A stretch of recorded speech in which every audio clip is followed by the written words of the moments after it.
I just happen to send this question to one of my friends who the Supreme Court lawyer, ऐसे ही भेज दिया मैंने उसको, उसने मुझे ये आंसर भेजा। मैंने literally I sent him through.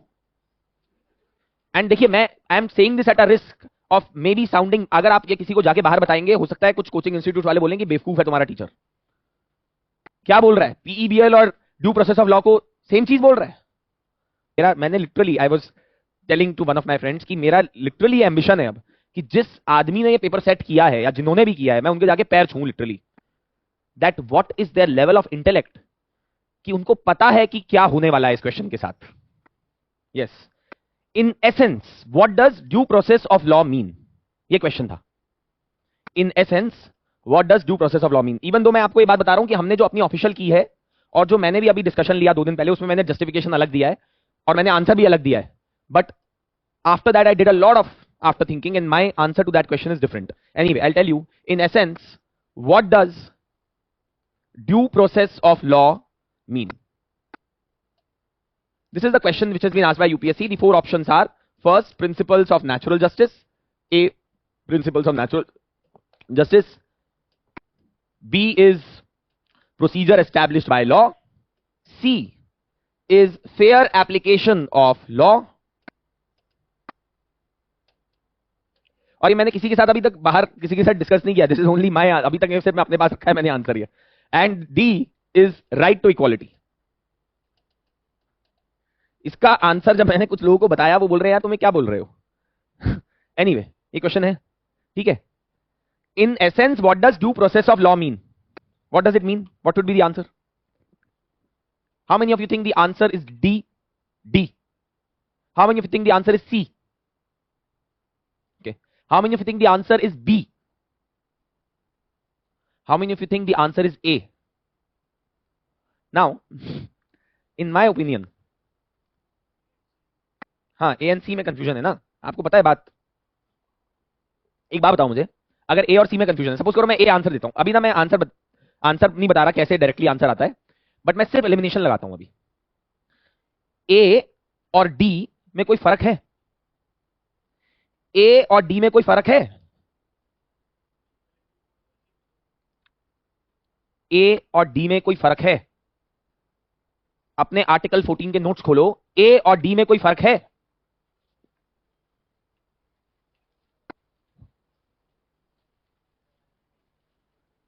मुझे ये बताओ, मैंने बताया था कि नहीं कि principles of natural justice are an implicit part of right to equality. तो अगर डी आंसर नहीं है तो भाई साहब ए भी आंसर नहीं है। अब एक और बात, fair application of law, law Fairlie apply होनी चाहिए, लॉ फेयरली अप्लाई होनी चाहिए। अगर सपोज करो मैं लॉ अप्लाई करते वक्त डिस्क्रिमिनेट कर दूं 2 लोगों के बीच में, तो क्या लॉ फेयरली अप्लाई होगी? तो क्या ए, सी और डी में कोई फर्क है? नहीं है। इस क्वेश्चन का आंसर मेरे हिसाब से नेक्स्ट ईयर जब की जाएंगी will be procedure established by law.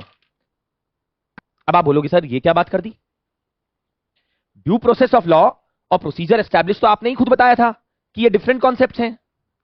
But please focus on 2 things here.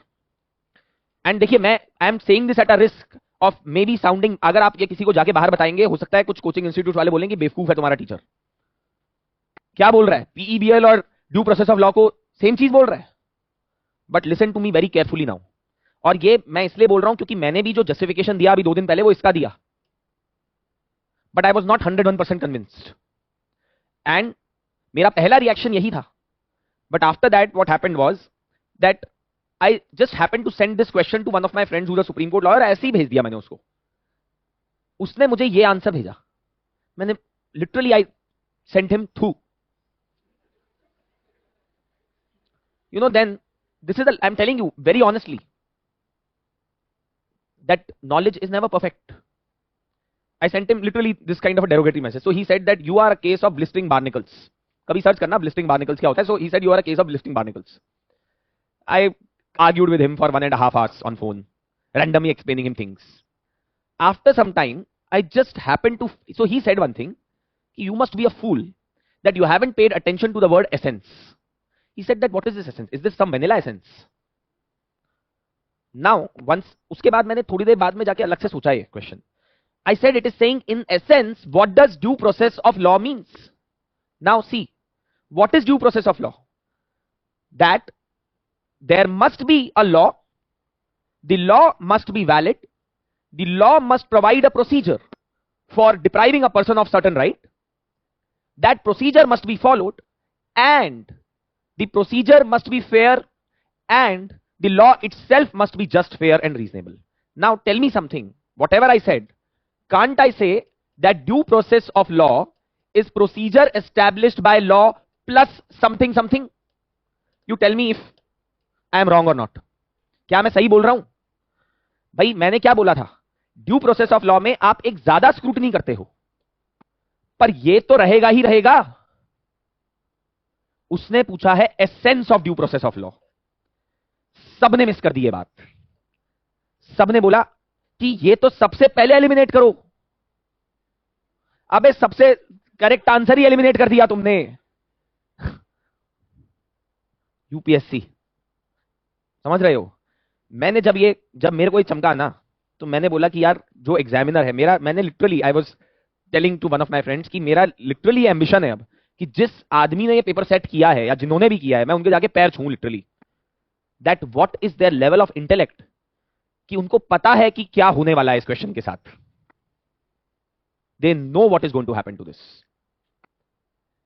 And I can guarantee you, no coaching institute, no teacher has even touched upon this point. Even I didn't. I am accepting it. I am accepting it that I was also wrong. मतलब मैं तो अपने friend को बोल रहा हूं ना कि अरे बेवकूफ, वो बोल रहा है अबे तू गधा है, मैं कैसे बताऊं तुझे.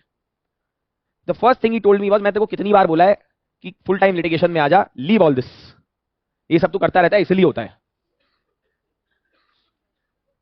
He actually told me, I've told you, leave this UPSC teaching, goddamn, come join full time litigation. And I then kept arguing with him for one and a half hours like a fool. And later on, only to send him a message, I know how stupid I am.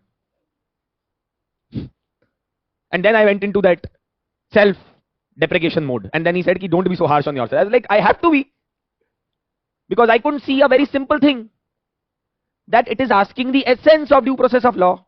Essence of due process of law is procedure established by law. Everything else is peripheral, boss. Everything else is peripheral. Ultimately, due process of law is procedure established by law, and that, you remember, and that the law also must be fair and reasonable, and the procedure provided by the law must be fair and reasonable. Do you get what I'm trying to say? You are the only batch of students who have told this to, because अभी और classes इतनी progress नहीं करी और batches के अंदर, they won't have the under, वहां पे आर्टिकल 21 वगैरह मैंने डिस्कस नहीं किया है. एंड मैंने अभी तक बाहर भी नहीं ये बात बोली है ना. मैंने, किसी ने मेरे को लिख के भेजा कि सर आपने बहुत अच्छा एनालिसिस किया डिस्कशन का. मैंने बोला मैं सच्चाई बताऊं तेरे को? Should I tell you the truth? That जो हम अपने आप को बड़ा हीरो बन के घूमते फिर रहे हैं और बोल रहे हैं कि ये आंसर है, वो आंसर है, लोग बोल रहे हैं ए आंसर है, कोई बोल रहा है सी आंसर है, लोग फंसे हुए हैं. अरे भाई ये सब सेम बात है. ए सी डी में मेरे को कोई डिफरेंस बता दो आप. कोई डिफरेंस है ही नहीं एक्चुअली. पता है, लोग तभी कह रहे थे फेयर एप्लीकेशन ऑफ लॉ. यार how can fair application of law, principle natural justice, दोनों ही सही लग रहे हैं. अबे क्योंकि दोनों ही जो है वो, all three of them are actually the same thing. UPSC इस तरीके से खेलती है दिमाग के साथ.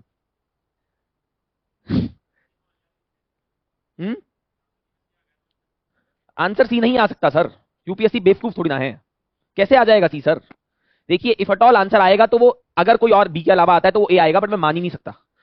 मैं लेके जाऊंगा सर पिटीशन यूपीएससी के खिलाफ. फिर क्यों नहीं? मैंने आपको क्या पढ़ाया था ईपी रोयप्पा केस में? Court said that principles of natural justice are an implicit part of right to equality. Yes और no? And what the hell is fair application of law? It is also the same. I am telling it to you, UPSC played with your minds. They played with everyone. Because लोगों ने देखा और बोला काटो इसको, तो eliminate करो ना. कर दिया एलिमिनेट, आंसर ही एलिमिनेट हो गया. जो मैंने आपको चीज बताई है, ये सोचना इस पे एक बार. जब, अच्छा एक और इंटरेस्टिंग बात, I share this with a friend जिसका कोई लेना देना नहीं है यूपीएससी से, किसी भी चीज से. मैंने उसको बस पहले मैंने उसको कॉन्सेप्ट समझाया. मैंने उसको पहले बताया कि कॉन्स्टिट्यूशन में आर्टिकल 21 ये लिखा है. फिर मैंने उसको बताया कि मेनका गांधी केस में ऐसा कुछ हुआ. मैंने उसको बताया procedure established by law, due process of law, कुछ मैंने उसको 5-10 मिनट का एक्सप्लेनेशन दिया. फिर मैंने उसको क्वेश्चन बताया. और फिर मैंने उसे बोला कि पता है आंसर इसका ये है, तो उसने मेरे को पहली चीज बोली कि हाँ ये तो बड़ा ऑब्वियस सा जगह है। उसने क्योंकि एसेंस पूछा है। इससे पता है क्या दिखता है कि जो आदमी एक्चुअली इस प्रोसेस से बाहर है ना, ज्यादा नॉलेज से क्लटर्ड नहीं है जिसका दिमाग, वो ज्यादा बेटर देख पा रहा है इस क्वेश्चन को। क्योंकि हमारी नॉलेज जो है वो कई बार हमारे को I read a lot of this one particular philosopher, his name is Jiddu Krishnamurti. So Jiddu Krishnamurti, he says that same thing, that intelligence is not knowledge. In fact, he says knowledge makes you ignorant, intelligence makes you free, knowledge makes you ignorant. Why? Because knowledge can never be complete, and with your knowledge, when you will try to solve some problems, your knowledge may blind you as well. And this is what happened in this particular question. And when I told this to my friend कि अरे नहीं नहीं, principles of natural justice ये तो सब same ही है, then he again said that you are again a fool. He said that why are you even going there? Elimination is not a trait of an intelligent person. A smart person never uses intelligence, goes by basic principles. Why are you not sticking to basic principles? And he said that isn't this so obvious that ultimately due process of law का essence तो procedure established by law ही है? And I said yes, of course, you're correct. You get what I'm trying to say. अपनी preconceived knowledge और notions के साथ आप जाएंगे exam में तो ये होगा। और मैं सीरियसली कह रहा हूं कि यूपीएससी ने पूरी एक कोचिंग इंडस्ट्री को they have shown them their place. I am telling you very honestly, including me, that अगर आप बेसिक से नहीं जाएंगे ना तो ऐसे ही फंस जाएंगे हमारे क्वेश्चंस में। हमने ऐसा ट्रैप सेट किया है, एग्जामिनर को पता है कि मैं ये ट्रैप सेट कर रहा हूं इसके लिए। आप बताइए वरना वो क्यों लिखता प्रोसीजर? वो बेवकूफ है क्या? इतना मुश्किल पेपर बनाया उसने, वो क्यों लिखता प्रोसीजर एस्टैब्लिश बाय लॉ? बस आप जैसे कि एक ऑप्शन इजी हो जाए एलिमिनेट करनी। सोच के देखो, he has played double cross. उसने बोला कि ये तो देखेगा कैंडिडेट, सबसे पहले यही बोलेगा कि यार हमने तो due process of law versus procedure establish by law पढ़ा था, पर वो ये भूल जाएगा कि actually due process of law और कुछ नहीं होता but procedure establish by law and something होता है। Do you get what I am trying to से?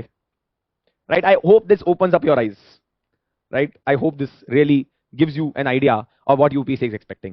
UPSC is actually not expecting people those who come with a certain preconceived notion and with a certain set of knowledge. They want people, those who can look at everything afresh, without any bias, without any preconceived notion, without any prejudices. Clear to everyone? है ना? मजा आया? भाई मुझे आ गया मजा, स्वाद आ गया। मैं लिटरली बता रहा हूं, मैंने बोला कि यार ये क्या मतलब, I literally felt so embarrassed.